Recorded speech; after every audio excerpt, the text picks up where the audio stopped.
For the meaningful discussions during the break. Can you hear me? No. Hello.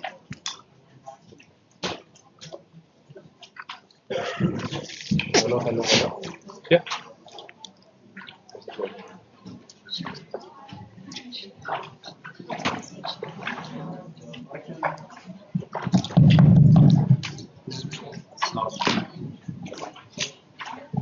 Thank you very much for the meaningful discussions that you had during the break. I'm glad to continue and introduce the next round and fantastic experts on the podium again on this good, some maybe best in their class, some certainly all of them interesting, as we discussed yesterday, in cross-sectoral knowledge management. This is, from my personal point of view, something really remarkable, that we step out of the knowledge management within an organization to the cross-sectoral dimension of knowledge management. And here we have an elite of organizations and programs and players who can share their experiences. And I'm welcoming from the UNDP, who has, as we already mentioned, received the Knowledge Management Award specifically for Teamworks, that was the IT platform that they have established some years ago, but also for the Arab Knowledge Report that has been started already, but they will explain in more detail when exactly, many years ago, and provided, from my point of view, a unique insight into the needs and the situation of the knowledge in the Arab world. Hani Toki and Maria Mitani from UNDP will present the Arab Knowledge Project. Greetings from Jamal bin Huwaireb, the Managing Director of Mohammed bin Rashid Al Maktoum Knowledge Foundation.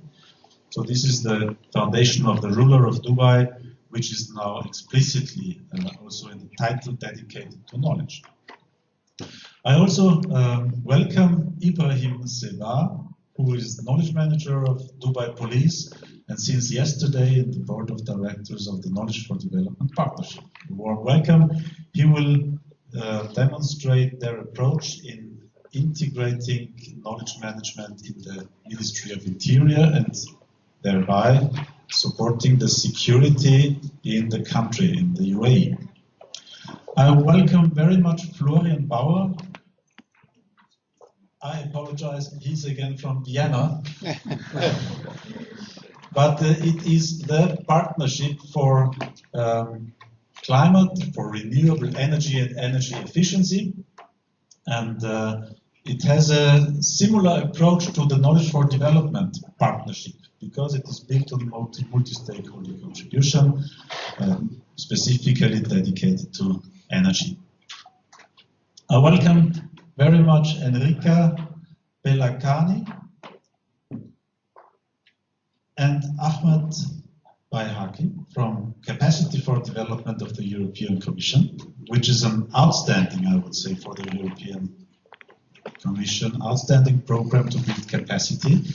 And as Jovan has already said, capacity and knowledge is two different words, but maybe we mean more or less the same. So we will explore how this works, how you understand it, and how these things work together, that we do not build bubbles that do not know of each other. And of course, it is my big pleasure to welcome Neil Pakenham-Walsh, the chair of the D Groups Foundation, a remarkable initiative to build networks in different groups. The Knowledge Management for Development community is working on D Groups, but this is, with its 4,000 members already strong, it's not the only one, and it's not, by far not the largest one. So D Groups is facilitating many of these networks in the field of development through their support. It's really fantastic. So, Yes. Could you welcome me? Yeah. No. I would like to welcome Richard Brian Cox, of course, the administrator of the Capacity Building Marketplace of the United Nations Convention to Combat Desertification. Welcome very much. Also, this is about capacity building, and the marketplace is evidently a platform to provide access from both sides, from the demand side, but also from the supply side. This is a very interesting approach to create knowledge markets. Also, we have a knowledge market outside, but I think we need more of these knowledge markets, and I look forward to hear about your experiences in this. So you can also introduce online participants. I'd just like to, I'm Sarah Cummings. I'm not from Austria.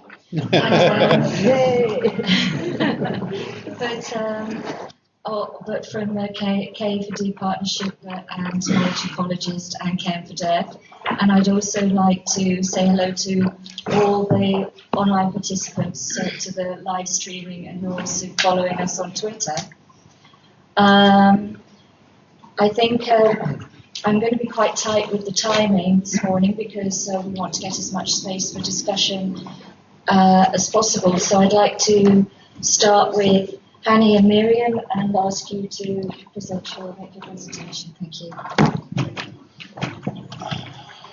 Good morning. On behalf of the Arab Knowledge Project, I would like to express our pleasure for being part of these discussions today. My colleague Mariam will be presenting our experience at the Arab Knowledge Project.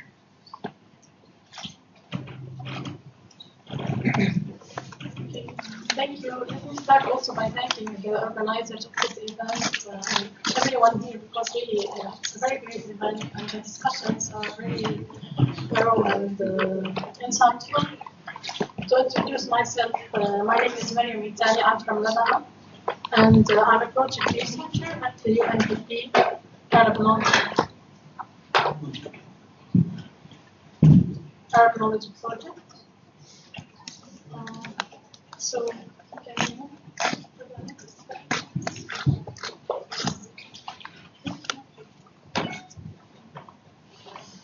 So to briefly introduce our project, it was established in 2007, and it's a joint partnership between the UNDP Regional Bureau of Arab States and Mohammed bin Rashid Al Maktoum Knowledge Foundation in the UAE. The project seeks to promote knowledge as a basis for sustainable development in the Arab region, and it focuses on the different forms of knowledge acquisition, dissemination, translation, localization, and exchange.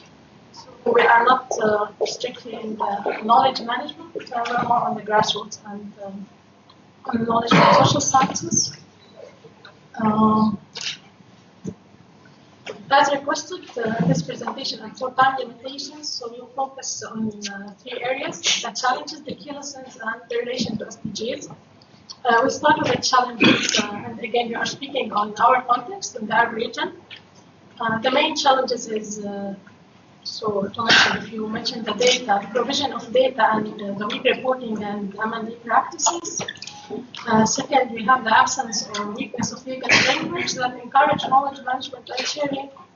Third, the limited interest in sponsoring, not like financially sponsoring, knowledge-related activities, research, conferences, dissemination, translation, field studies.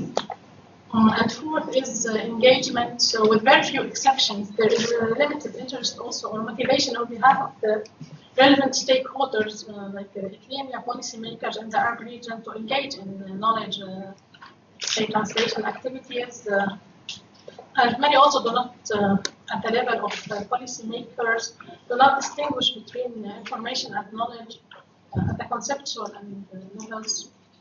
The fifth challenge is obviously is security and conflicts. So many countries in the Arab region are in a state of conflict or recurring violence, and this limits our ability to do field work, events. The sixth challenge is heterogeneity. And So the Arab region is a term that refers to countries with wide variance between them, especially at the level of infrastructure and the GDP and governance structures. Seventh, we have accessibility. I think one intervention in the earlier session elaborated genuinely on this.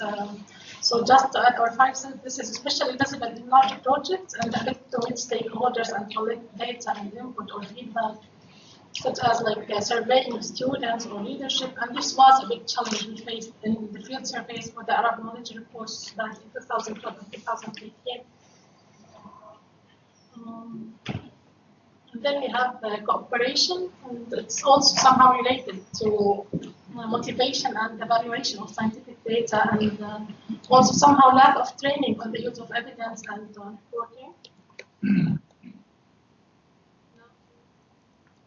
Also under this, under the field of cooperation, we should note that natural interaction, we cooperate between academia on one extreme as like the traditional guardians of and on the other extreme the public or popular knowledge. So we have a ground that takes from both knowledge realms and feeds into both reliably. Okay, so I move now to the key principles. How did we try to face these challenges? We would stress on 4 key principles. The first is to invest in technology, because this allows to overcome issues of security and narrow down the costs of surveying and save lots of paperwork and resources. It also allows reaching out to wide audiences and sectors of communities inside and outside the region, and allows the presentation of evidence in more interactive and visually appealing ways. The second principle is to work the extra mile, especially in engagement and dissemination. So to generate further interest in the findings of our studies or to collect input and feedback, we always have to take an extra mile. We'll do it happily. So we have to go to country-specific workshops and events, to arrange visits to universities, to policymakers, to ministers in different countries. We also developed a mobile application, and not to mention briefing documents, infographics, short videos, and similar material. The third key principle is adaptation. So in this term you always hear, because there are some challenges we can limit and others we cannot, so we have to adapt. We cannot provide like rural populations with electricity or internet or quality education, but we can provide free accessible quality materials of knowledge, publications, data resources. We can generate more interest in learning and push for pursuing evidence-based decisions and push for better legal frameworks that encourage knowledge sharing and management. And fourth, last but not probably most important, is to build on the efforts of others. So we are not the first project to work on knowledge or to develop a knowledge index. We have been keen on organizing technical discussion sessions with experts from UNESCO and World Bank. We also do our best to present the various available publications and data on our portal.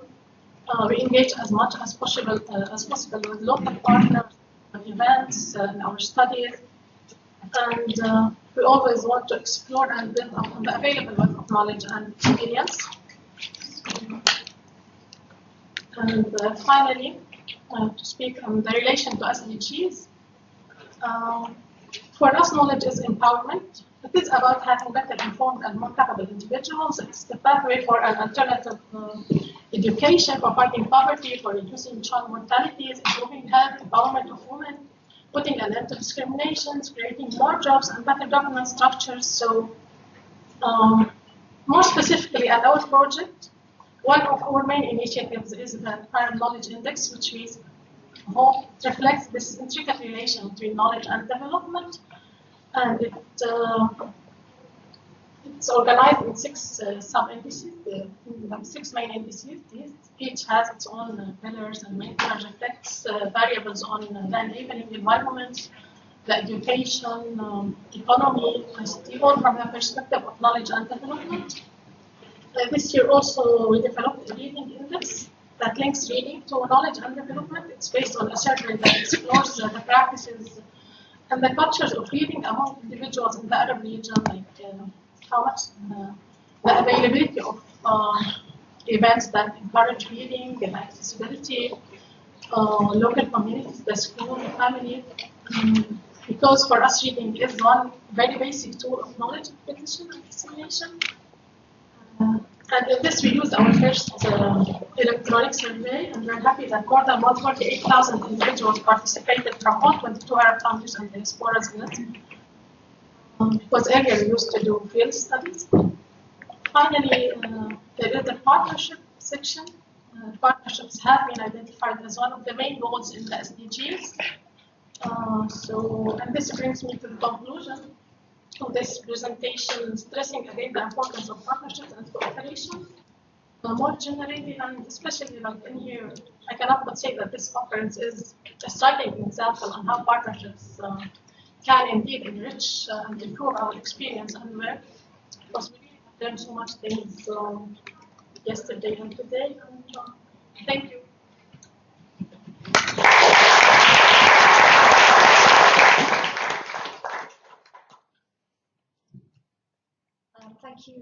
Thank you, Miriam, very much for your presentation. Honey, would you like to make some comments? Or? Okay. I'd like to hand to Ibrahim Segar, who's my new colleague in the Knowledge for Development Partnership, to tell us about the integrated care approach at the Ministry of the Interior in the United Arab.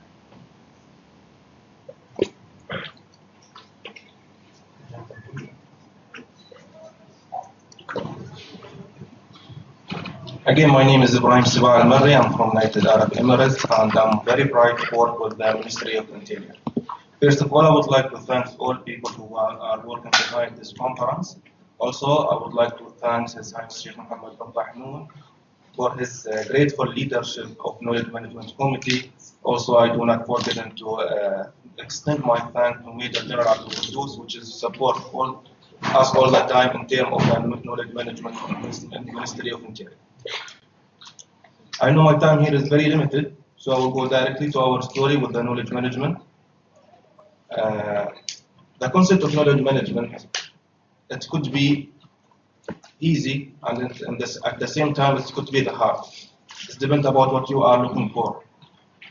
So if you are looking or if you are dealing with the knowledge like the information, that will be easy way. But if you are dealing with the knowledge as the human capital, so that will be the hard way. And Ministry of Interior, we select the hard way, so we're dealing with the knowledge as the human capital. To start our journey with the knowledge management, we start by visiting such country which is very famous in terms of the knowledge management, but unfortunately we didn't find what we are looking for. So we decided at that time, this is the right time now to build our model for the knowledge management, because we are looking for the practical side more than theoretical side. We are not looking for the build the KMC or library, because we have all of that. We are looking how to manage the human capital within our ministry. Our ministry considered the biggest ministry in my country. So first of all, we adopt what is the suitable definition for the knowledge management, and we adopt that. Knowledge management means for us to give the right knowledge to the right people at the right time to support the decision making. And then we ask ourselves four questions: how we can codify the skills and knowledge, and how we can transfer the knowledge, and how we can manage the human capital. Finally, how we can measure the knowledge with our ministry. So we start to build like the software to answer or to cover the first question. We start to build like the software, and that software has the most important skills and relative to the police work. And then we ask all the police officers to register through the software program. And then if you are working with our ministry, like the officer, and you have some situation, and you are looking for such knowledge, and you need that knowledge in the right time, so what you have to do, just log into our program, and you can select which kind of the skill you are looking for. We have 6 major skills, And every skill has subtitled skill. And you can select which kind of the skill you are looking for. For example, if you are looking for the diving, you can select the diving skill. Then also you can select the level of the skill. You are looking for the people with the high level or with the middle level or with the, let's say, with the normal level. So it depends about your requirement. You can select that. Then choose the button search. You will find a list of the people who have the skill that you have or that you are looking for. And you select any of this name, you will get the all detail of these people, and you can connect with them all the time, 24 hours. So by this program, we solve the first problem that we faced about how we can codify the skills and knowledge. And we have KPI to cover this area all the time. In terms of the knowledge transfer, how we can transfer the knowledge.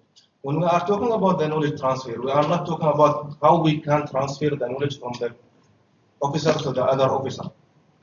We mean it by transfer knowledge, how we can transfer knowledge from the great officer to our organization. Because as you know, the people is coming and they go.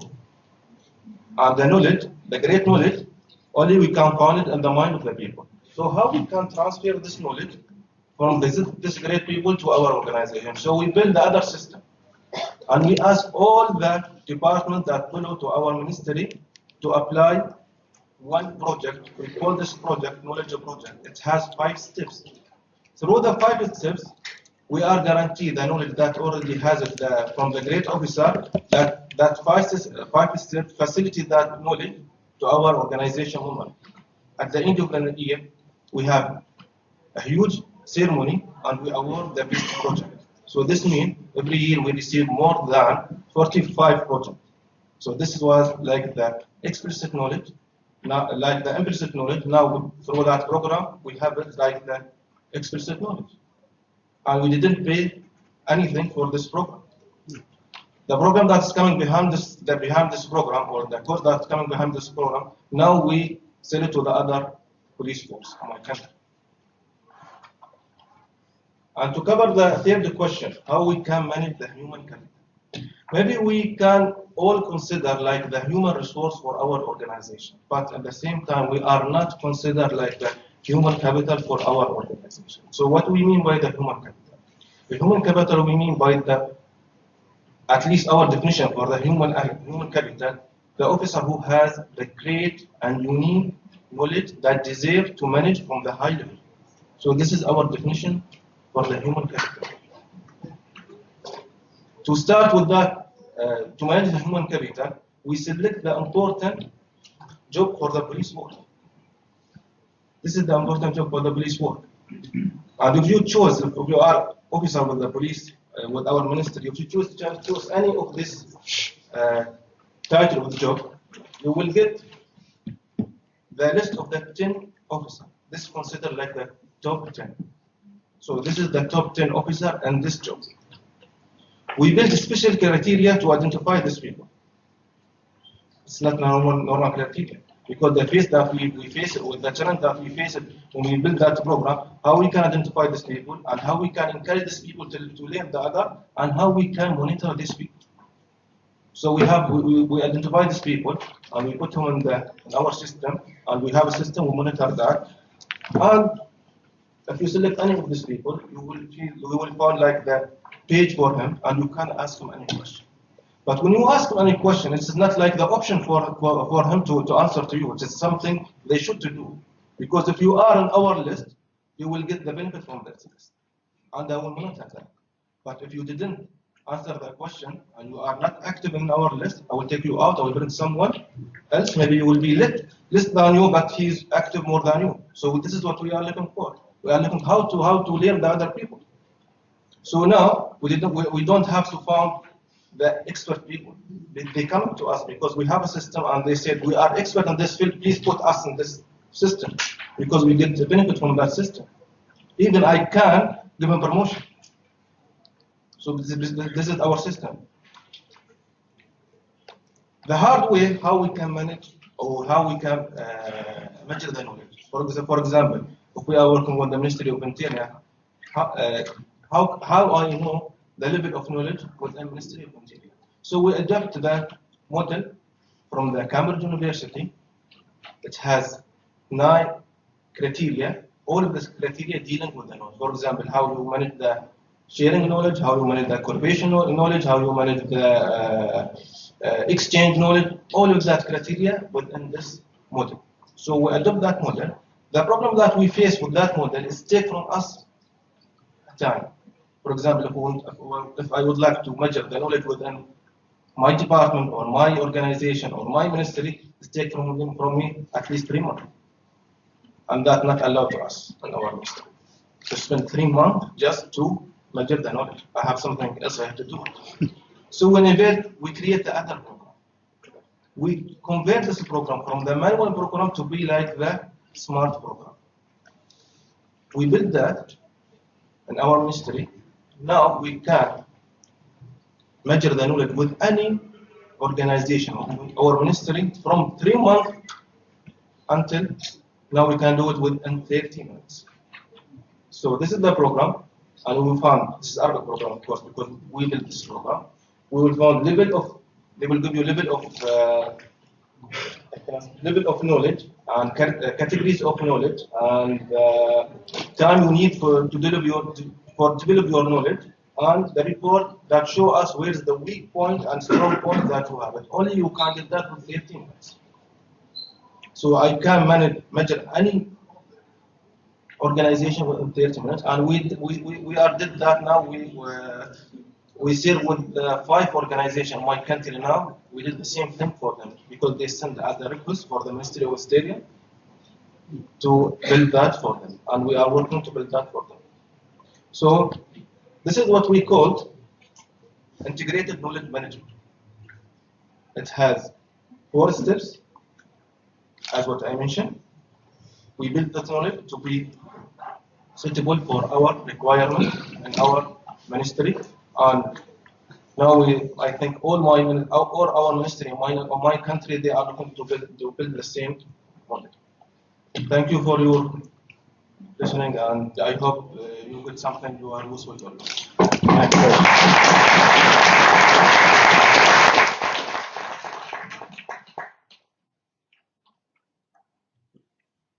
Thank you very much, Ian, for that very interesting example of organisational knowledge management in a large, complex organisation. And I think it was very interesting to hear again something that we had reflected in the previous session, the importance of human resources management as an aspect of knowledge management. We're now going to move on to Florian Bauer, who's going to tell us about the Climate Knowledge Brokers Group. I mean, I think the Climate Knowledge Brokers Group is well known internationally for integrating knowledge from many diverse actors, and I look forward to hearing from him. Yeah, thank you very much. Thank you very much for this introduction and for the invitation to join this conference. I'm going to talk a little bit about what we call Climate Knowledge Brokers, and the Climate Knowledge Brokers Group, as Andreas mentioned, another community of practice and network that was created a few years ago in that field. I'm working for an organization called the Renewable Energy and Energy Efficiency Partnership, and we work in developing countries, mainly South Africa, West Africa, Southeast Asia, on supporting entrepreneurs in developing countries to create innovative clean energy projects. So I'm very grateful for the presentation of Mary Suzanne before, because she addressed a lot of the challenges and the important things already. For us, it became quite quickly clear that one of the main challenges that we should also address is the challenge of how to broker knowledge, how to transfer knowledge, how to translate knowledge so that actually the beneficiaries of our work and the partners that we have in our work are able to deal with this. And therefore, we helped to set up a group called the Climate Knowledge Brokers. This is a network of about 200 organizations which are focusing on becoming better in understanding user needs, in tailoring information, to be able to create the information in a way that that is useful to those who need it. And before I go into addressing the challenges and the lessons learned that Andreas and the team asked me to present today, I would like to show you a quick video, just 3 minutes, that explains what we understand when we talk about knowledge brokering. What is this actually, and why is it so important? And from that, I'll take it then in showing you the challenges and the lessons learned.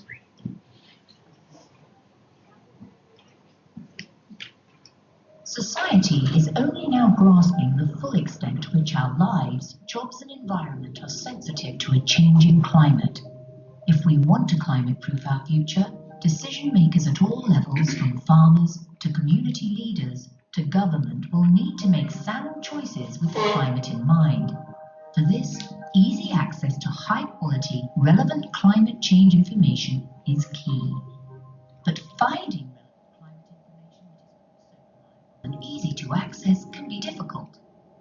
Some people get lost in the vast amount of information available to them, while others cannot find information to meet their specific needs. If you're dealing with droughts in the Amazon, data on shrinking polar ice caps isn't very useful. This is where climate knowledge brokers can help. They play a number of roles as outlined in the Climate Knowledge Brokers Manifesto. Climate knowledge brokers reach out to show decision makers why and how relevant climate information should come into their decisions. They work with climate experts to fill information gaps. They help reveal information that is not publicly accessible or hidden behind paywalls. By tailoring climate information using the right language and adding social context, they make it easier to understand and use. Climate knowledge brokers help users find the pieces of information that are most relevant to them, so they are not so overwhelmed by the volume of information that's available. Climate knowledge brokers come in many forms. They may work as consultants, teachers, community organizers, or agricultural extension workers. You may unknowingly be playing the role of a climate knowledge broker yourself. By working together, climate knowledge brokers can learn from each other, avoid doing the same thing twice, and break down barriers between sectors and countries. We can improve the flow of information so satellite data reaches farmers, so businesses, governments, and civil society can develop solutions together, and so communities can learn from the experts as well as make them aware of the reality of climate change on the ground. The Climate Knowledge Brokers Group is a community of practice dedicated to tackling these challenges. Our manifesto sets out the essentials of climate knowledge brokering, why it's needed, what's involved, and what it takes to do it well. To find out more or join the group, go to climateknowledgebrokers.net.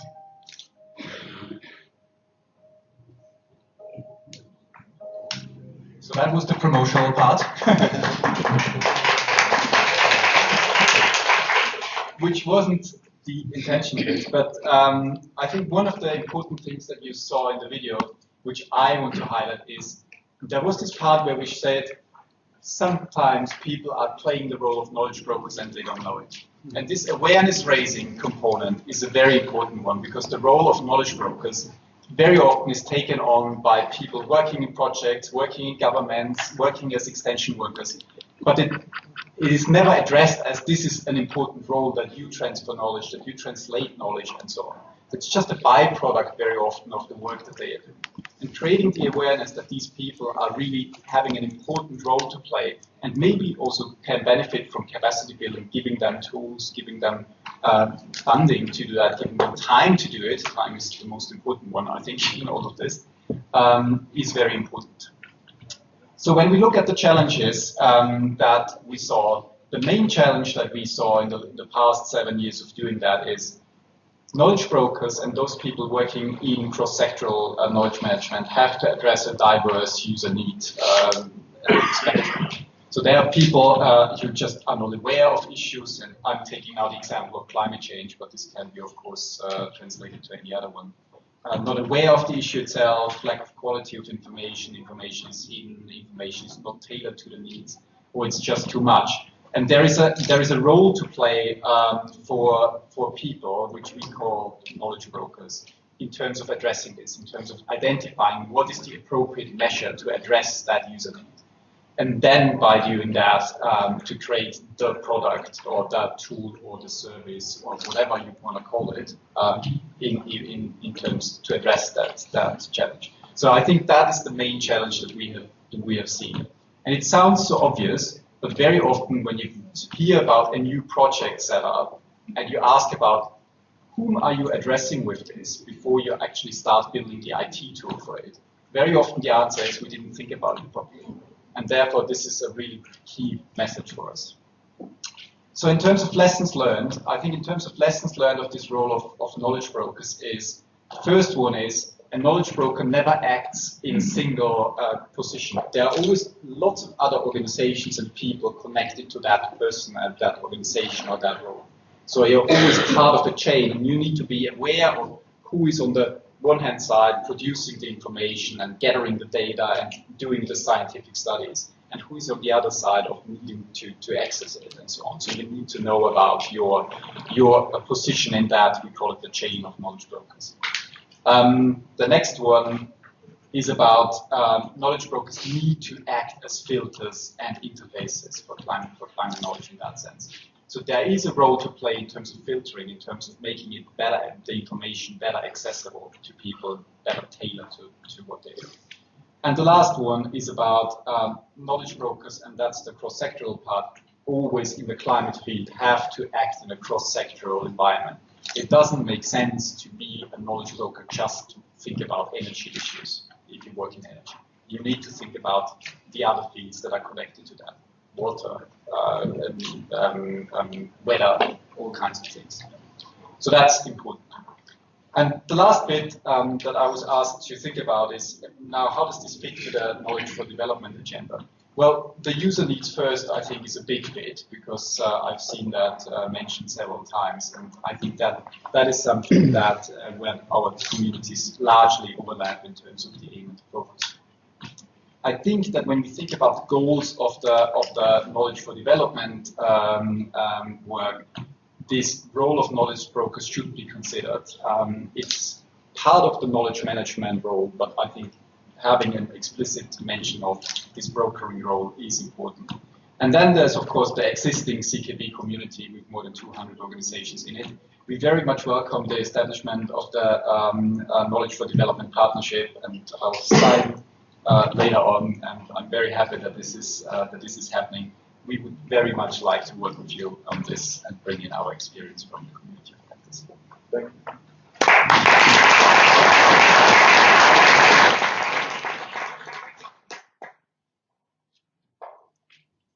Thank you very much, Florian. I think that was very interesting. I also think we all recognise that the role of climate knowledge brokers has become more and more important in the current time in the world. And we're all part of this chain of knowledge brokers, I think. I now go on to the next presenters who are from Capacity for Dev, Enrica Kalafani and Akid Bayhaki. And I myself, as a consultant, am moderating an active community on Capacity for Dev called ROSA, which is on food and nutrition security and sustainable agriculture. So I'm also very happy to welcome them here for their presentation. Thank you very much. Thank you very much, and thank you for the opportunity to speak to you today. I don't know how many of you already know Capacity for Dev.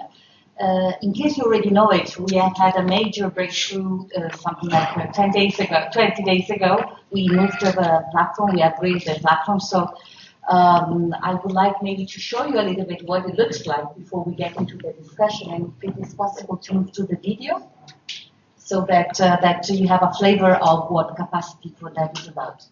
CapacityForDev.eu is the European Commission's knowledge-sharing platform for development cooperation, where you can share, learn and collaborate with thousands of members, including EU staff, as well as development professionals from partner governments, civil society, academia, and the private sector. By becoming a member of the platform, you can stay up to date with key developments relating to your professional field or areas of interest. CapacityForDev.eu connects the development community through online groups. You can join or create open, closed, or restricted communities targeted to specific audiences. Group members can interact with each other by posting comments, ideas, questions, and much more. In the People section, you can search through members to find and contact colleagues working on similar topics to you. The project pages allow you to create your very own mini website for any project you're running. We will provide you with your own custom space and navigation. All of this is hosted on the site free of charge and is publicly visible. Anyone can access your project with no membership required. Hosted by the European Commission, your data is secured according to EU standards. We also adhere to the EU's privacy policy, ensuring that our members can safely and confidently share content. Every week, interesting knowledge pieces on external cooperation, projects, developments in the sector, new policies, and so on are promoted to the front page in Voices and Views. There are now hundreds of articles available. Many of these contain video interviews, forming a treasure trove of practitioners and experts' insights and views. I encourage you to join CapacityForDev.eu, share your knowledge, learn from others, and collaborate with people around the world to help develop your capacities.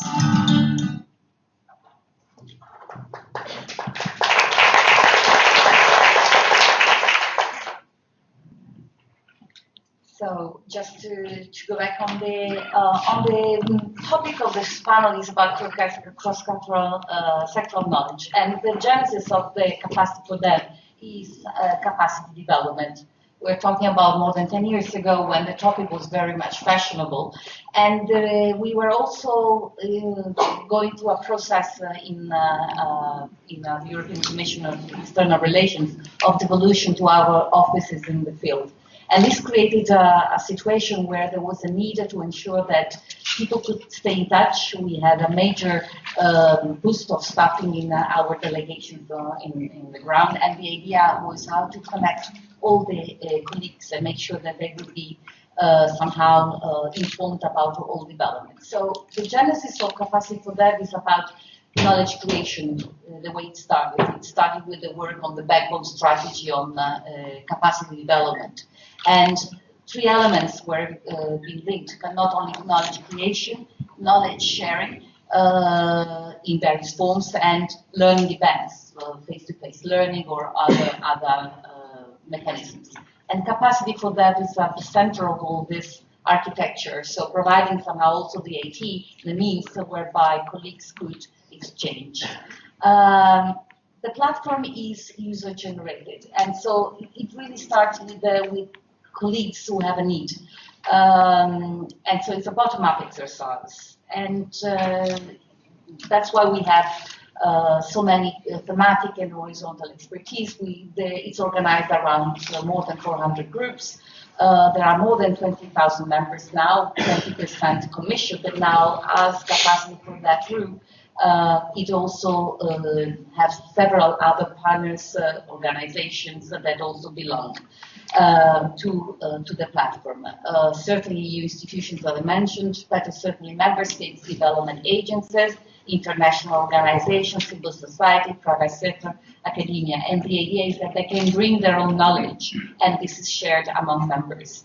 An example, for example, that is just a few months ago, UNDP has decided to use Capacity for Dev for an ACPU development minerals program, and 3,000 members will be joining the platform. So that's where the information is generated. And I recall one of the questions yesterday online about how the European Commission somehow captures the knowledge that is generated by projects. It's also through Capacity for That by inviting projects and people who are part of the project, technical assistants, but our staff as well, to contribute with information. I started with the capacity development as being a key topic, but the need for cross-sectoral knowledge is just appearing as a theme important for for our day-to-day work. And this is an example of a group that was established some time ago. It's Environment, Climate Change and Green Economy. And somehow it's breaking the silence. We were following a reorganization, two groups dealing with similar topics, and they felt the need that they had to work jointly because the topic was cross-sectoral.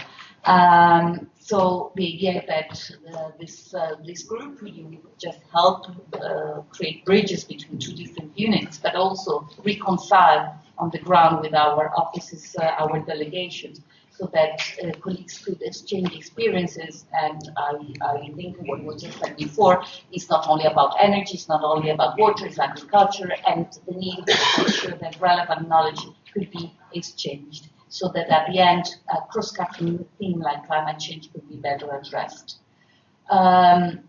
Over the time, while there was enthusiasm at the beginning, there is certainly groups mushrooming. The idea is that we started to develop community and practice support.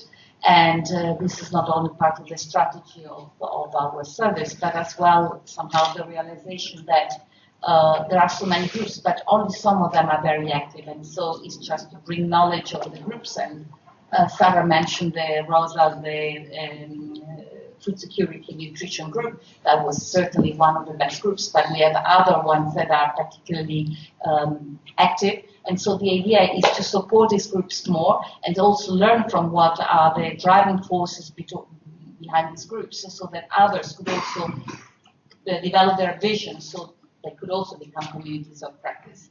And so we are supporting through face-to-face, online training, coaching, producing videos or other material, and also help them develop a strategy that can boost their activities.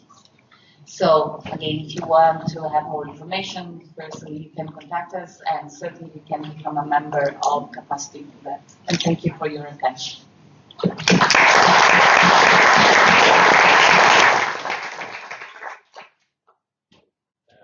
Hi, my name is Ahmad Behaki. So basically, I am the project manager for Capacity for Deaf. I'm just going to have a very short bit of bait and trigger to sort of trigger more discussion on the technology part of knowledge management. Basically, in conjunction with the topic of cross-sectoral, basic crossing boundaries of knowledge sharing in terms of in the aspect of information technology, there's quite a few things that we can do.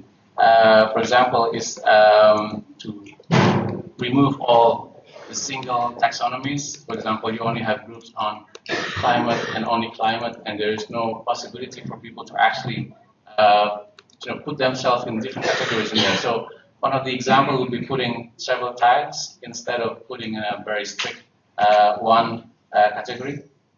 And then the most important thing is actually the integration of systems these days in cross-sectoral and then cross-boundaries in general. So, for example, we can a way to do it is to consolidate systems. So if you have similar systems in your department or in your organization, or if you want to do, for example, K4D.eu and K4D.asia want to merge into one K4D that rules them all.com, that's probably one example.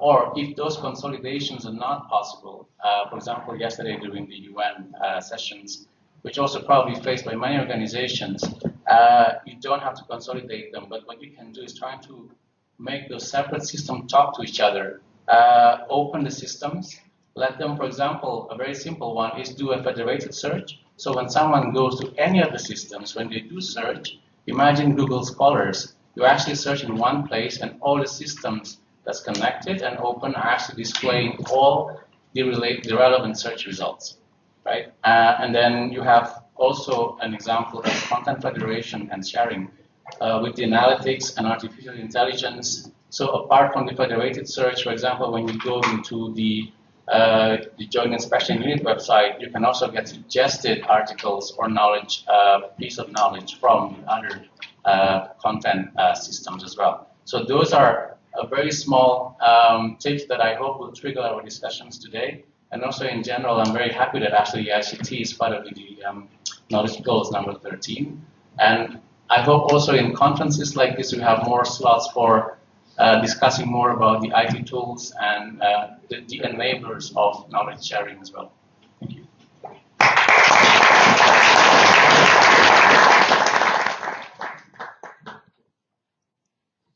Thank you very much, Enrica and Aki. And for those of you who are not so familiar with Capacity for Dev, I think it's a really good idea to go and have a look, because they don't only have very interesting and so many active groups, but also there's on the front page there's lots of interesting news articles which are very relevant, I think, for all of us. Now the next speaker is Richard Brian Cox, and he's a PhD in international law from St Vincent and the Grenadines, and as you will have noticed, he was an active speaker yesterday, so now you can put a name to the face. So Richard, I invite you to make your talk. Okay, thank you very much, Madam Moderator, and good morning to you all. Good morning to my fellow panelists. I'm honored to be among you. I'm honored to be here and speak to you. I know I have 10 minutes, so I'll stay within that, but the presentation will be 2 parts. I'll actually show you the marketplace live, but before I do that, I'll explain to you what it's about. Now, I can talk like for 3 years, 4 years, but then you all get old by the time I'm finished, right? About this business. So I'll stick to the basics. So as you can see here, the capacity building marketplace is about bringing needs and possible solutions together. Now, some basics before I answer the 3 questions which we are asked to answer, or at least which the moderator asked me to answer. And the basics is because I want you to have an appreciation as to what this capacity building marketplace is. Our mission is fundamentally to create or strengthen capacity for sustainable land management exclusively. That is our mission. And we go about this in different ways. But one of the things I understand is that we have to democratize the process and institutionalize the process. Those of you who have worked with the United Nations, for example, or in other organizations, or with countries would know that you train the focal point drops dead, and that's the end of the capacity. You have to retrain again. So the idea here is to move it from an individual sort of thing to an institutional thing, right? But democratize it. We could discuss that. It's really about getting things done on the ground. You know, the only person who spoke some philosophy this morning was the guy who was sitting here. I don't remember his name. But the great thing about Socrates is this, that Socrates was the first philosopher to make man the center of philosophy. That's what he did, Socrates. Okay? And this is what this should really be about. It should be about people first and foremost. All of these fancy technologies is not important if people don't use them, if they don't mean anything to people, and that's a fact. Now, outside of that, we are innovative, dynamic, interactive. You would see all of that when I show it to you. It's absolutely free, meaning that the services we provide, you don't have to pay any money for it, okay? It's absolutely free. And we reach the world 24/7. That's the institution part again, where we don't shut down, okay? And outside of that, if you became the focal point of CCD tomorrow morning and you don't know anything about it, you don't have to go to anybody. You just come to the marketplace and you find every single thing you want to know as a focal point. Now, we are always seeking partnership because this is what really, knowledge is one of the most democratic existence in the world if we understand it correctly. My father was a navigator and other things, but his hobby was jazz music. But he played classical music as well. But he loved jazz more. And the reason why is this. He told me that jazz is the most democratic music on the face of the planet. It is the only place where you can improvise. Okay? Classical music, you either play the way Beethoven wrote it or it's wrong. You understand? Jazz now, you just play what you feel. You just play what you know. Okay? And so, all of that. Outside of that, it's fast, it's easy, right, to use. You can easily do it. So let's answer the questions quickly. The first question they wanted me to answer was, what are the main challenges we face? Now, reaching and keeping the mass. You know, you have all of these pretty knowledge management things, but who use them? And who understand them, except you in this room? And then for what purpose are they? No, this is serious. about changing things. This is serious. And then there's the language barrier. I heard about the access business this morning, and I was so happy that the young lady over there got up and said, oh, hold on, and made it very, very clear. This is a mistake. You know, I just came back from Senegal a couple of weeks ago, and I thought everybody in Senegal spoke French. So I thought that everybody in Senegal had access to my marketplace as regards French. I got to Senegal and realized half the people around me didn't understand one word of French when I talked to them. So I'm like, have I lost my understanding of the French language? You understand? So this business about access is important as regards language. Now, knowing and meeting people's needs. This is you know, they have something now in the UN called or Joma, whatever it's called. Understand? You come to my secretariat and ask half the people that don't know how to use it. Because it wasn't built on their needs first and foremost. You understand? It was a dictate from upstairs. It wasn't built on their needs first and foremost. And getting out of the money trap. Everything is about money. You understand? Everything is about money. I ask you one single thing. Can you measure ecological justice through money? Can you guarantee ecological justice through money? And if you're going to deal with sustainable development, okay, then how are you going to do that? Now, the second thing, what are the main lessons for others? I can't say what are the lessons for you. You have to know that. But what I can tell you is that the lessons I have learned is that people must always be centered. Never put the cart before the horse. Somebody just said it. Somebody just said it that, you know, they're building knowledge management systems, and then the person they employ to build it, okay? So who are you in this for? Oh, we didn't think about that. The cart before the horse. You understand? That is a serious mistake. Next thing, the process must be truly democratic. This is one of the questions I asked firstly when I got here. Okay? We have, oh, this is the platform, it's a world platform, where are the Africans? Where are the Africans? And the answer to that is that we have Susan Nice, she's a lovely lady, and she's doing something in Uganda and so on and so on. But where are the Africans? There are 54 nations there. Okay? And so, outside of that, we have to convince the users that knowledge is important. If you don't do that, you're in trouble. He's not going to use it. But more than anything else, this is a work in progress. You must always respond to the reality. As far as I learned in philosophy, a matter of fact, Thiers said, who is the first really great known philosopher, you don't bat in the same river twice because the water changes. Okay? So the thing I know is that everything changes. Okay? So let's deal with the last question before I just take 2 minutes to show you, because I'm still on time, the marketplace. Now, the challenge of achieving the Sustainable Development Goals, and how does your initiative relate to, you know, the ambitions of the SDG and that sort of stuff? Deals with land and water. That's what it's called. The United Nations Convention to Combat Desertification, right? Its objective is those two things. I want you to look at the SDGs, and you would see that 80% of them cannot be realized unless you address the question of land. How are you going to feed people who are hungry if you don't grow food? Could you tell me? How are you going to do that? Okay, so the issue here is that if you do a careful analysis, you would see 80% of these things could only be achieved if you deal with that. But even further, 88% cannot be achieved unless you deal with water. This is fact. You know, I went I lectured at Oxford, Yale, and I went just this year to lecture on water and the Sustainable Development Goal. And these are master's students, and they all can tell you, oh yes, Sustainable Development Goal 6. And I said, so what about the rest of it? Only 6 people with water. I said, is that so? So how are you going to run a hospital with water, without water? You understand? In other words, the medical question. How are you going to run a school without water? In other words, the education question.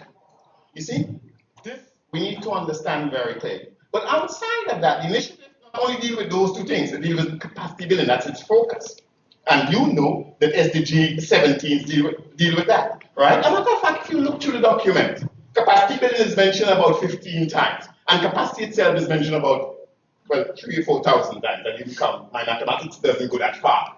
So 1 minute to deal with the actual thing now so that you can see it. This here is the marketplace. The first thing I want you to note is that, what is today's date? See that? It is, the information is live. It is never stale. If you come tomorrow morning, it's new. That's the first thing I want you to know. So in other words, people don't say, oh, I don't see that, and I will check again next week. If you don't check tomorrow, you will miss something. That's for sure. So that's the first thing. But then we have different categories. You understand? From grants to education and so on and so forth. That's the second thing I want you to know. I want you to go to the left-hand side and look at the first little column there. Do you have something to offer? Look at that. Right? Then look down here, you see new on the marketplace, and so on and so forth. But I will just ask the young lady here to click on, let's say, jobs and fellowships. Go to jobs and fellowships. Okay, jobs and fellowships. Okay, grants is all right. You can stay there, that's fine. Okay, as you can see, we tell you about all the grants in the world, right? But if you are offering one, you just click on that side. Well, you have the vacancies there. If you're looking for a job, right, you search there, you don't find it, then you upload your profile. But if you're offering a job, you also put it there. The point I am making is this, that the capacity building marketplace, in my understanding, this is a knowledge instrument. But this knowledge instrument is focused on where knowledge is actually realized. Because the realization of knowledge is to get people to change their behavior. It's to get them to act. All your pretty platforms mean nothing if people don't change. Thank you very much.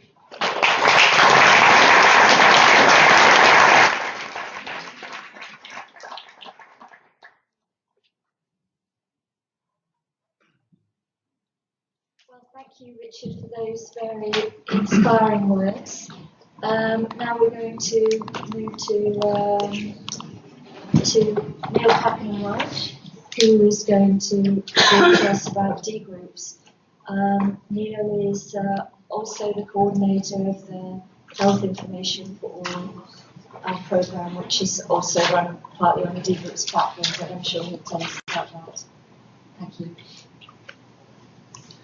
Thank you, Sarah, and hello everyone. I'm very grateful to Sarah for inviting me to speak on this panel, and to Andreas for his warm introduction to D groups at the beginning of the session. My name is Neil Packen-Walsh, and I'm currently the chair. Can you hear all right? Yeah. I'm currently the chair of the D Groups Foundation. I have 3 parts to the talk. Firstly, to introduce you to D groups. Second, to ask the question, what is the role of D groups and communities of practice more generally in agenda knowledge for development and the Sustainable Development Goals?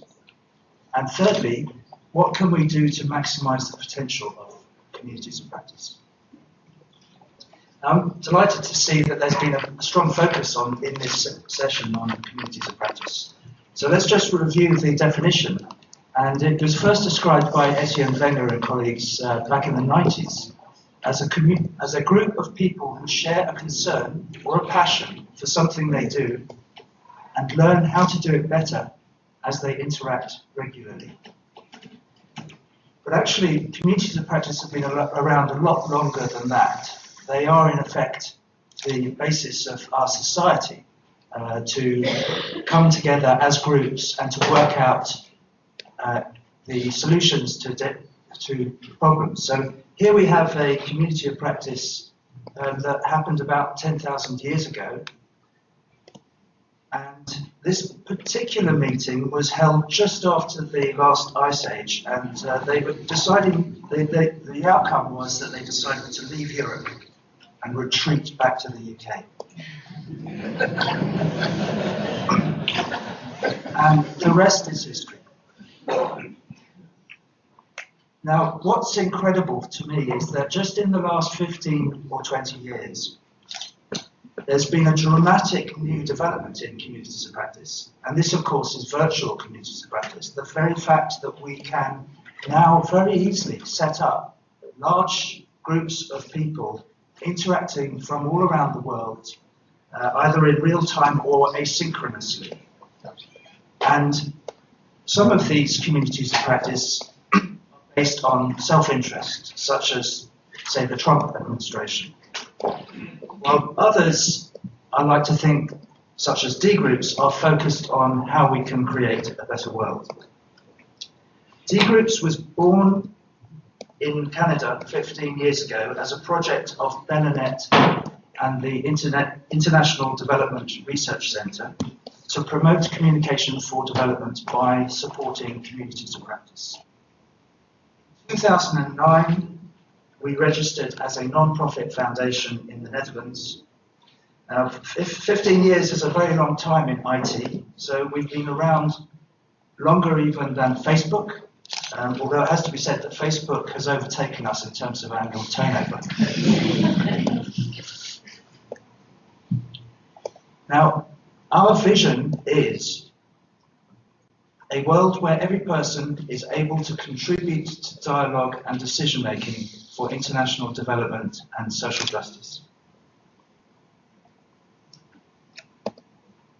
And the organisations that subscribe to this vision and that are part of the D Group's partnership, their logos are shown here. We're a growing partnership. We now have 16 full partners, which include 4 United Nations agencies, and also 2 bilateral donors, UK Aid or DFID and SDC, and several NGOs worldwide.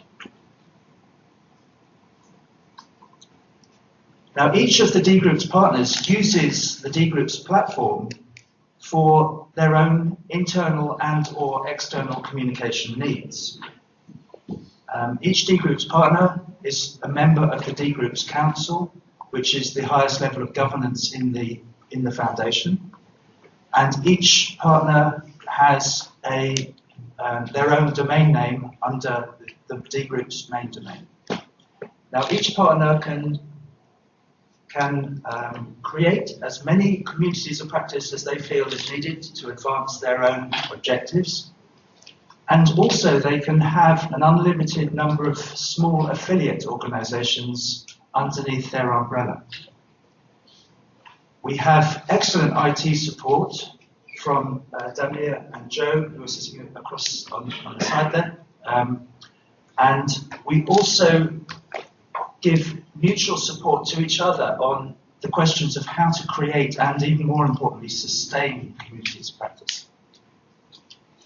So D Groups, altogether we support 800 communities, which is roughly about 40 communities of practice per partner.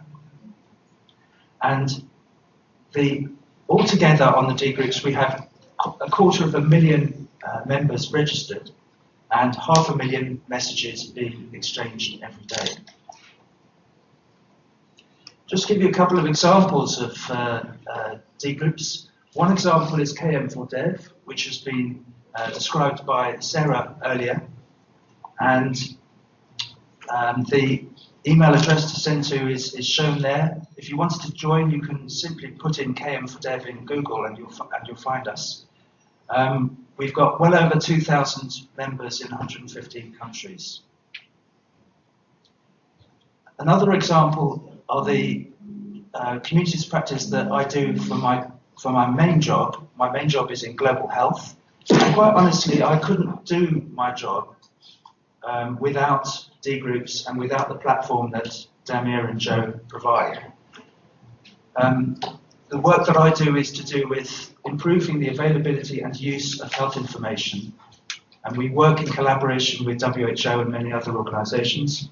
And we've grown into a global movement of more than 16,000 members in 176 countries, interacting on 5 different forums, 5 D Groups, in 3 languages. And we're introducing English, French and Portuguese. We're introducing Spanish this year, and we hope to introduce other languages like Chinese in the future and Arabic. And this platform can support these languages. So why is it that D Groups as communities of practice work so well? Well, again, it's really to do with simplicity. We have a simple and reliable software that is provided by Damir and Joe with the brand of Community Cloud. Now, this software is email-based, which might sound archaic, but actually it just means that it's very, very easy to use. You don't actually need to log into websites or anything. You receive messages coming into your inbox, and you reply or not out of your inbox. It's non-commercial, of course, it's multilingual, and it works. So what is the role of D groups and communities of practice in knowledge for development? Well, the success of the Sustainable Development Goals is all about communication. So the $64 million question is how to improve communication. Now I'm just going to look at one specific aspect here which hasn't been mentioned yet in this conference. The old way of doing things has been to have thousands of conferences like we're having now. Now this is no longer sustainable environmentally. It's expensive, it's exclusive because people cannot join, and it's credit to the organisers of this conference for making making everything available for remote participation. By definition, conferences are sporadic, and they're opaque because not much of what comes out in conferences is actually not recorded or shared. So the new way of doing things, we would suggest, is to have fewer face-to-face meetings, fewer international conferences. And for these conferences to be much better connected by 24/7 communities of practice. This would be much more environmentally friendly, much more inexpensive, it would be more inclusive, it would be continuous communication rather than sporadic, and it would be transparent. And what can we do to maximise the potential of communities of practice? Well, this is a big topic, so I'm just going to pick 2 or 3 things that relate more specifically to D groups. But the first is, we've seen the launch of the 3rd edition of the Agenda Knowledge for Development at this conference. I would like to see in the 4th edition for communities of practice to be explicitly included in the text, because I believe that communities of practice have huge potential for supporting communication for development. Secondly, I was really happy to see the paragraph in Petru's report, which was showing that UN agencies might do more to commit to supporting communities of practice. And in the report, Knowledge Management in the UN System, he wrote one of the recommendations was that the executive heads of United Nations system organizations should sponsor the use of communities of practice. And I think that is something that I hope the United Nations heads will listen to. And the third is an open invitation to all of you who are not already part of the D Groups Partnership to join us.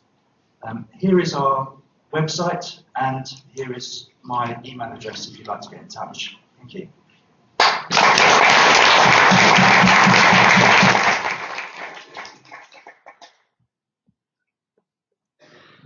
Thanks very much, Neil. From a knowledge ecologist perspective, I always really think D groups is a good practice because you have a broad range of development organisations pooling their resources and saving on IT costs. So if you're interested in joining, please get in touch with Neil. We're moving on to some questions now. I suggest we have a number of preferably short questions from the floor. A couple of 2 questions from our online participants, and then some answers from the panel members. I think we'll follow the model before, so we'll start with the questions and then give everybody in the panel a chance to answer. Do we have any questions from the floor? Oh, you have a question? Hi. I've enjoyed the presentations, and I think that it's interesting to finish off with D groups and the whole historic aspect of the idea of a community of practice and where it really comes from. I think we need to take cognizance of the fact that everyone in this room now reconciles a community of practice as an online tool methodology, regardless of how inclusive or whatever the organization has made active efforts to incorporate organizations, institutions, people on the ground, whatever, they are fundamentally all online. And that is something that speaks of the disinvestment in movements, in communities coming together, in a sense, towards an online system of sharing information. I'm just back from Southern Africa, and we're working with a local, multiple, so 8 countries coming together talking about youth unemployment. And as we all know, in the African context, with the huge number of youth unemployment is an increasing challenge. I think what we could have done as an organization is to set up a community of practice of people who want to address youth unemployment. But I think what made our approach unique was we brought together youth from different Southern African nations who represent student unions, who represent trade unions, who represent the church, who represent civil society, and they sat together and they formed an agenda. They discussed what they wanted to do. Yes, it wasn't economically and environmentally as sustainable as setting up this community of practice, but in terms of concrete outcomes, in terms of bringing together people to share ideas across the region for context-specific, relevant information sharing, and now they can use that to then launch maybe their own community of practice, is the next step. But at the initial stage, we need to invest continuously in movements, in social reform and transformative change from the periphery, not just from the mainstream, which somebody said earlier, which is these methodologies of online communities of practice. We need to look back on where the development trajectory is gone, and now we move almost entirely into this internet-based discussion. I mean, the idea of democracy in most of our nations have come from communities of practice of freedom struggles. They've not come from conferences, and they definitely haven't come from internet-based platforms. Yes, I know about the Arab Spring. Yes, I know about those kind of things. But where have we come from? We need to look back a little bit and take cognizance of that. Okay, thank you for that. 2 very quick questions. So one is about, I think it's a great point that we can do more online and instead of having these types of conferences, but in a way, sometimes you have to meet face to face to kind of build the trust in the first place. So just interested for people's views on face to face versus online and how the 2 actually work together. My second comment was 2 of the presentations were people presenting your platforms and say, we've got a great platform, come and join our platform. And the thing I worry about is, don't we end up having a competition between the platforms and everybody's created a site and please come to my site, no, come to my site, my platform's better than your platform. And how do we kind of avoid the battle of the platforms and everybody setting up their own initiatives? And how do we make sure we connect across all the different initiatives, which are all very well-meaning and with clear purpose? How do we connect all those different knowledge things together to create silos unnecessarily? Okay, thanks. Thank you. The lady over there, yes. Thank you very much. Sukai from Jackson Joint Inspection Unit. I'm very encouraged by what I'm hearing today. I think when I spoke, I think the focus on what's happening now with the people, and we call them local level, it's quite important. But just a couple of questions I have, but first a couple of observations and appreciations. What I appreciate is the way our colleague, what's his name, on desertification, Richard spoke. I just want to bring your attention, when you analyze when people from the third world countries, so-called, speak, the reaction is always, passionate and interesting, on that. So what you say, actually, it's sort of occurred a couple of times. And it's occurred to me quite a lot of times when we're presenting knowledge in the way in which we actually know how to package it. It's a bit different, and that's important from a cultural point of view, number one. Number two, the other point is, I remember what Helen asked for in the morning, which is the degree to which we're actually building a lot of this, which is that traditional knowledge, so-called traditional knowledge. I think some of that is coming out. And I want to break also the point Richard made, actually. It's about the philosophical foundations of knowledge. And I still haven't heard that. Actually, there was a point made in Africa. Knowledge, the center of knowledge is man. And the whole philosophy is built around man. It's called nit.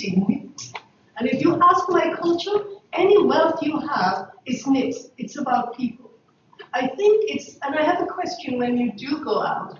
And it's true, a lot of this is instrumental knowledge, which is good. But to what degree do you understand the philosophy about life and reality, in these countries?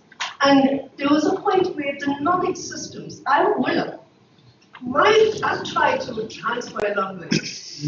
But I tell you, the people who hold knowledge and transfer it in my group, they agree on this. And you don't get anywhere without actually talking to a griot who actually understands the history and they know how to package knowledge. Before you know it, actually, they'll rock you with their influence to the point you actually take every single goal and anything you have to actually give to them. So you have to watch out for them. But that's just an example of how knowledge is actually packaged. And you need to understand those contexts in which we work and in which we try to transfer knowledge, because we're talking a lot about how to package, how to broker, and how to transfer. It's understanding the cultural context in which those things are done. I just wanted to share that with you, given I come from the so-called developing countries. I've been in the West too long, but I'm still challenged in many ways when I do go back. And these are things that I'm trying to study, so that actually the work we do would have value and it would have an impact on the ground. Otherwise, I think knowledge management stands a chance of actually taking and repackaging from a very multidisciplinary way what is needed to advance development. I just wanted to share those with you, but you also asked a question about how much you know or use. Yesterday I raised the point about the importance of traditional knowledge, and especially there's a lot in medicine, and the reaction I got was, oh well, but we have to be careful with value. True. I know every word in my language, a tree is called eros, it means medicine. However, my question is when I go home and they give me the traditional medicine, I don't know how much of it to use. So you need to bridge the two. And of course, bridging becomes quite important, not only for what you do, even for the young people that we have in Africa, where we're losing a lot of our culture. And they don't have an outlet, actually. They don't know which way to go. And it's becoming quite a challenge in terms of development and youth, particularly on the African continent. I appreciate your time. I thank you very much. We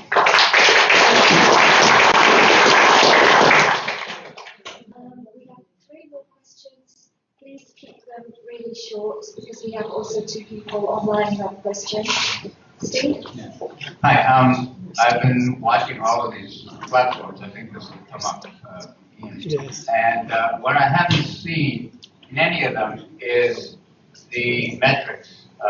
Solution Exchange, I don't know, it's come up every once in a while. We started these things. We had very clear metrics on our performance. We had 6 performance metrics and 3 impact metrics. And the performance metrics were growth, vibrancy, balance, organizational regional balance, and the products, the number of products, and the turnaround time, how long it took to produce products in our communities. And we measured those, and we tracked them quarterly, and we saw the measurements went up and down. We did the same on impact. There was that question about how influential is solution. But I wonder, in all of these platforms, are you tracking this vitality of the community? Who's using it, and what do they think about it, as opposed to just putting platforms up? Because I've seen a lot of platforms, and all these networks, all these groups, and there's 20 people on them, and there's no discussions, and the things that you measure to measure a vitality of the community is something that really should be taken into account when you're doing these things. And I ask the question to people that have platforms: how do they know they're being valued? They're getting your money out of them. Thank you. There's a question. Yes, thank you. I'm Sylvia Spinelli Giovanni. I'm from IFAD, from the Program Management Department. Thank you very much, because I think that this was really one of the most interesting sessions, because what we are doing here, we are really trying to bridge the gap between the pure KM and the development part. And I have been struggling over my 15 years at IFAD really to establish the linkages with my colleagues dealing with the development part. I'm talking about the technical people, the livestock experts, the agronomists, the people engaging in rural finance. Our challenge, we are the KM people. Of course, we are talking about the same things. We have common goals. We use the same language. But our life outside is slightly different, because if we want to improve the quality and the impact of our operations, we really need to convert all our thinking into something that will have an impact on the ground, and at the same time we need to learn from whatever is coming from the ground and change our approaches at the operational level. So that's the challenge, and I really enjoyed very much the discussion on the knowledge broker and on that part, because again, when I go on a supervision mission, I put my hat of targeting specialist, and I go, and then I realize that there is plenty of knowledge, but the M&E person doesn't have the time to deal with KM, is struggling with all the corporate requirements, with all the indicators that we put. And you go there, you see that there is a lot of knowledge that should be captured. I mean, that's the reality. We need to improve the quality of our operation, documenting that part, and they don't have mechanisms, because at the design stage, when the document was actually designed, the KM part was not very strong or was not considered. That's my challenge as KM person, really, to bring that link with the development part, with the experts, and try really to assure that those sort of KM broker, KM champion can understand the role. We need mechanisms. So maybe, sorry, I'm sharing probably my frustration that, when you go, sometimes you try to build a little bit the capacity, you put the KM hat, and you try to build the double role, the KM expert and the development person. So maybe if you have an advice of how we can really strengthen those mechanisms of collaboration with all the technical people that are doing great job, and we, the KM people, really need to find mechanisms to convince them how important it is to look at KM. Just one quick point, I'm sorry, I don't want to take too much time, but a quick point on the community of practice. I've been leading community of practice for many years, and I strongly believe on the person of the technical community of practice, thematic, on livestock, on gender, or whatever I have been dealing with. Because you need to involve, again, people on the ground. I maximize the impact when I manage to involve people coming from our projects, from our operation, because they are the knowledge champion. They know what works and what doesn't work. And so even, a Maasai woman in a remote part of Kenya managed to send me an email sharing her insights and asking someone with a poor English to write me. And so it's possible. The community of practice goes beyond, that they go beyond what we consider, the pure platform that we are used to. They can involve people working at the project level. We just need to be very careful about the audiences we are engaging with. Sorry, that's my consideration. Thank you. Thank you very much. I think you had hopefully a short question. I'd like to share a comment.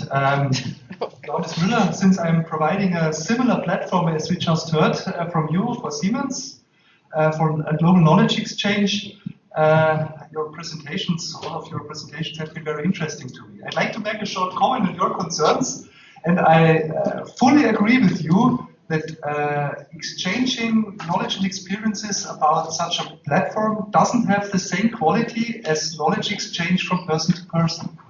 But I would like to focus on the fact that these kind of tools, these kind of platforms enable people to get in contact with each other, to get to know each other.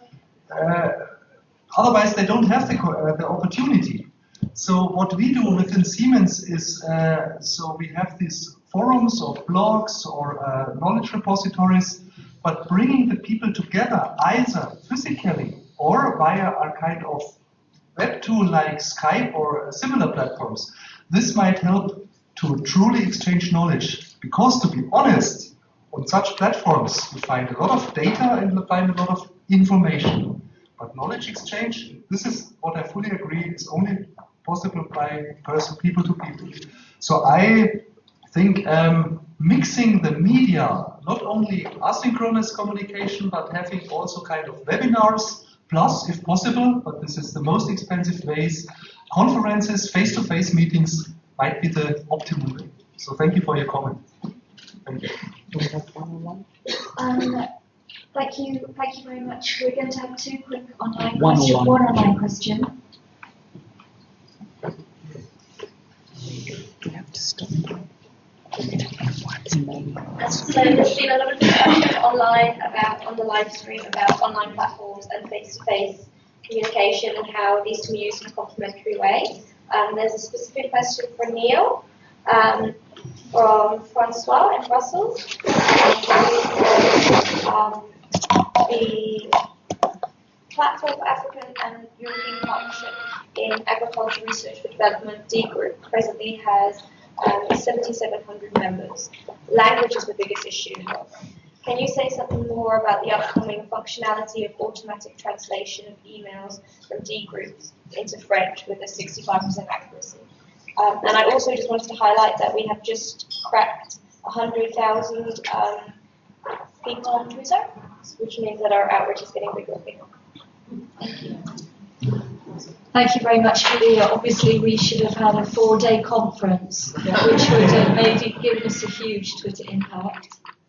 A tiny comment, a tiny question. On Steve's point, I also was waiting for this to come up and I was hoping somebody else would bring it up. Has gender featured at all in the matrix of success or assessment for communities of practice? Because I think that it comes up in all these forums, and yeah, I mean, have we looked at contributors as women's voices, not just women like us from the mainstream, but other women? Yeah. Okay, thank you very much for the questions. As we're getting a little tight for time, what I propose is that we start with Aki, and everybody answers maybe one of all these questions. There's lots of time for debate in the breaks, and in this afternoon we have a very participatory session. So Aki, if you would maybe just respond to one question, and everybody will have the chance. Yeah, to so do that. I'm just going to touch on quickly two IT aspects, which is the competition of the platform. Question from Ian. Basically, this is what I'm talking about, the consolidations and talking of the system between each other. Sometimes it's not possible that there will be several systems. For example, due to administration or legal issues, that European Commission-based information should stay within the European Commission's infrastructure. For example, the group on ACP EU initiative has to stay within the EU context, for example. So, but we have, but this is the thing, if we connect the system, so for example, the groups on EU ACP initiative could actually fetch some information from the D groups that's related to the same subjects, and that means there shouldn't be any competitions. And actually, it encourages more on the marketing side. Basically, we were promoting D groups, and the D groups also, if they're doing the same thing, they also basically share the content and at the same time promote each other. So in that case where we cannot actually consolidate, or it should not necessarily become competition. That's just my point. Thank you very much. Enrique, do you want to respond? Yeah, just about the competition between platforms. It is an issue, and coming here and listening to the various interesting presentations, I was like, how am I going to cope now with many networks? So where I would really love to be part of, but it's time. And it also appears, for example, in number of groups. As of now, the problem is that, at least as far as capacity for that is concerned, it's very much demand-driven. And psychologically, people think, okay, I have my group, so because it's mine, and therefore, yes, I link to others, but at the end of the day, the risk of being demand-driven is that each individual says, well, I want my group because I have my stakeholders. At a certain moment, we'll need to rationalize, but I think we, as far as capacity for level, so far we've much the enthusiasm of having people joining, and then after we will move to maybe rationalization. We do have metrics that allow us, for example, to say which groups are dormant, which groups need to be kept, for example, just for archiving. And recently we had last week our staff seminar, we had a knowledge sharing award, and it was on the basis of metrics that was the award in terms of interest, participation. One final comment on the face-to-face versus online. Yeah, I think that this is a challenge, and at the basis of the process, there is trust, and trust, you manage to gain trust by meeting people. And that's why, for example, we when I talked about knowledge sharing, it was not, knowledge sharing for us is not only capacity for that. At the end of the day, we organize retreats and meetings that feed the capacity for that. But it's very important in this relation of trust that individuals get to meet each other. But I'm very worried about environmental impact, and so at the end of the day, I also take that point. We should also be mindful about that. Thank you. Yeah, I'd love to respond to all the questions. It's burning me, but I'll pick one, and that will be the understanding the cultural context one. Before I do that, in terms of the competition of platforms, that was the reason why CKB was created, because we saw that coming up, and because we knew that you can only link and relate to each other if you know about each other, and that was the major gap when we started creating CKB in the beginning, that they didn't know about each other. So just in terms of understanding the cultural context, I totally agree to what was said. This is the main thing that we need to do, and we have done in preparation of that Climate Knowledge Progress Manifesto, we've done about 100 interviews, not online surveys, not phone interviews, but 100 proper interviews with people who needed to get climate knowledge.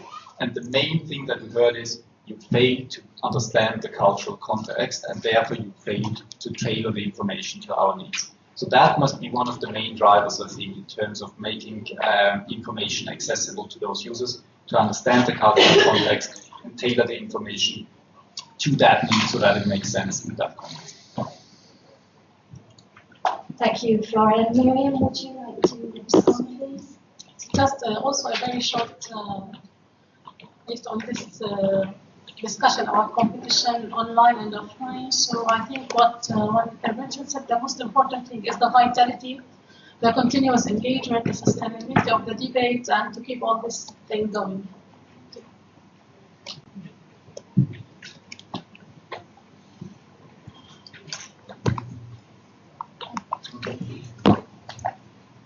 I'd like to address the one question that was specifically put to me from Francois online. First of all, I'm delighted to hear about the agriculture group that Francois and his colleagues have set up with 7,700 members, which in itself is a demonstration of success. When you get to a size of community practice that is, I wouldn't say a particular cut-off point, but 7,700 is quite impressive. And the question was around languages and about automatic translations. Well, while we have what we have, which is we don't yet have automatic translation on platforms or ID groups, but while we have what we have, I would encourage any group that has a multilingual range of stakeholders to have parallel forums, and that's exactly what we've done with HIFA, Healthcare Information for All.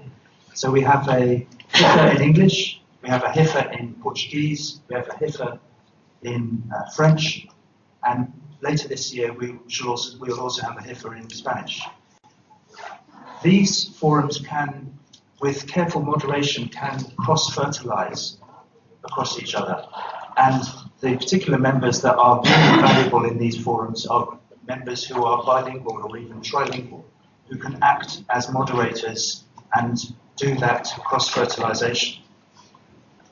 Now, with regards to automatic translation, I understand that the community cloud is in the process of developing this. It's an expensive undertaking, and I'm not quite sure how long it will be before it's actually available, but it is going to be within the foreseeable future that we will be able to use D groups and have messages coming into our inbox in our own language, from whatever other language.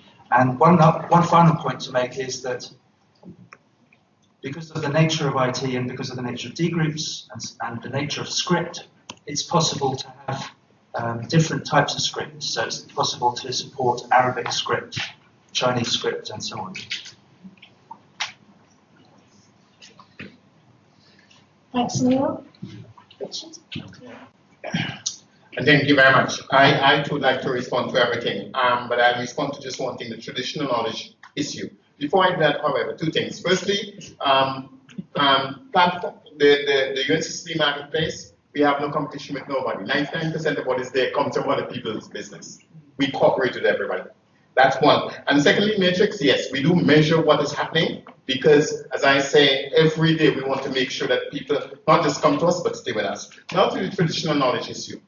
Now, earlier today, the former, the lady who moderated for us, I don't remember her name, she's sitting right there in glasses, she twice questioned this whole issue of traditional knowledge. She twice asked, you know, and what I saw from the floor was arrogance, complete arrogance. I am sorry. I am grateful to the lady over there, Ms. Jackson, who made it very clear that I did not come here to fit into anybody's mold. I speak my way because I come from a different culture, from a different society. I have knowledge as well. You listen to this whole conference all the time, and you get the distinct impression that we have the knowledge. We will package it and transfer it and give it to somebody else because we have it.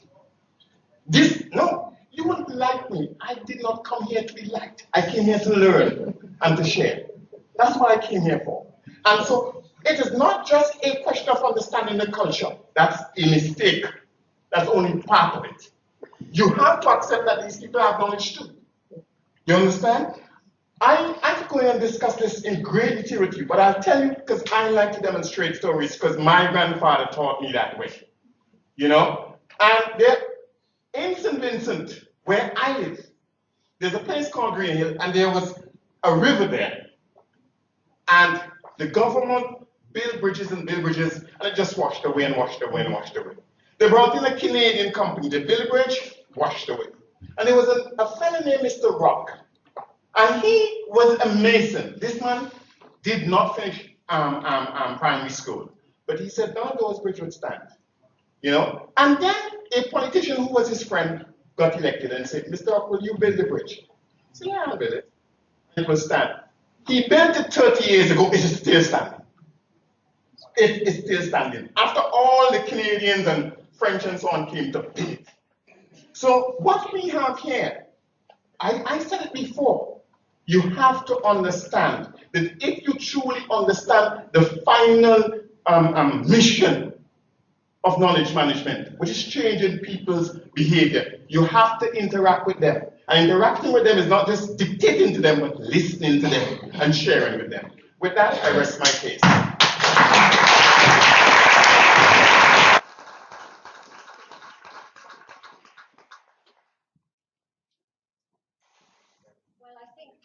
We're going to have to continue these discussions at lunch. I think there's no other option.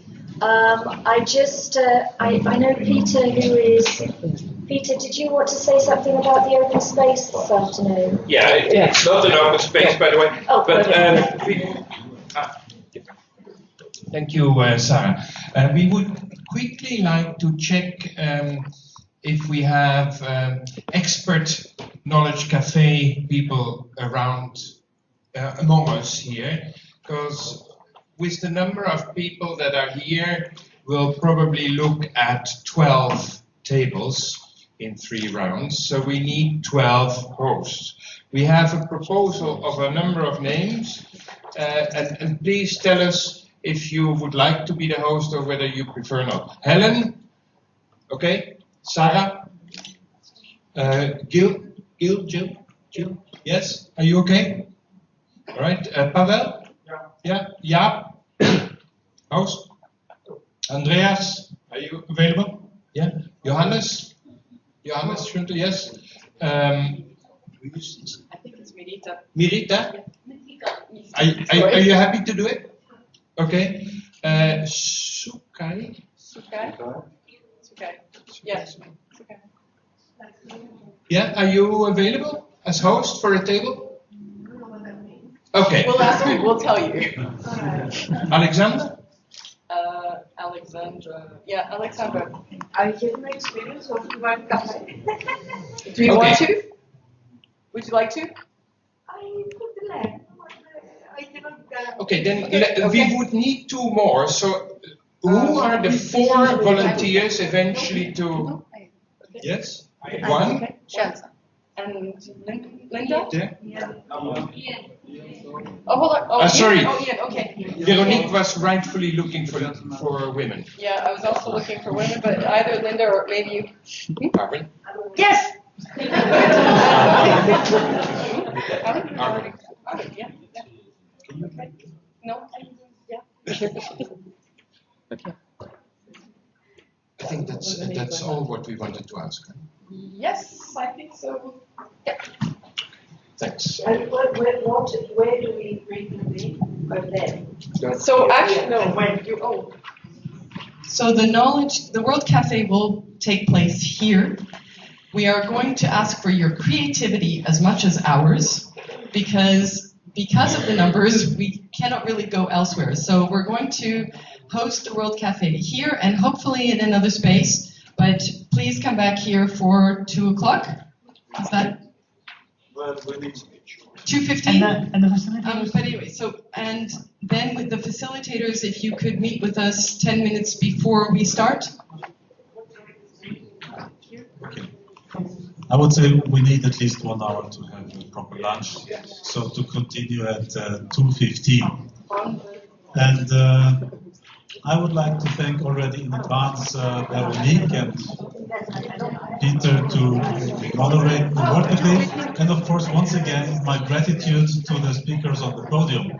Please, before we leave, two more points.